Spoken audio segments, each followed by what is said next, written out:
Base sa nauna nating ibinalita dito din sa ating channel. Kumpirmado na nga ang balita matapos na inisplot ng Showbiz Insider na si OG Diaz ang pagbabalik kapamilya umano ni TV host actress Maha Salvador.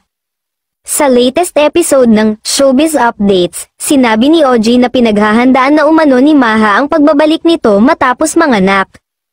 Ito nga, may magbabalik kapamilya na rin, itago natin sa pangalang Maha Salvador, saad ni OG. Alam mo ba ngayon ay talagang si Maha ay sumasayaw-sayaw na pagkapanganak, nagpapaganda na ng katawan para sa kanyang pagbabalik nga ay bonggang-bongga, wika niya. Dagdag pa ng Showbiz Insider, welcome back, Maha Salvador, at sana tuloy-tuloy na yan. Fortunately ayon kay OG hindi raw kasama ang aktres sa mga artistang hindi na makakabalik sa ABS-CBN matapos umexit ng malagay ang TV network sa alanganin dahil sa umano'y isyu ng prangkisa noong 2020.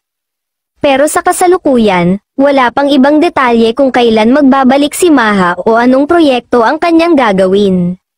Bukod dito ay wala pa rin siyang inilalabas na anuman upang kumpirmahin o pabulaanan ang nasabing chika. Plano ngang gawin ang grand welcome back sa aktres sa mga susunod na linggo sa ASAP, kung saan ay dati siyang mainstay ng programa.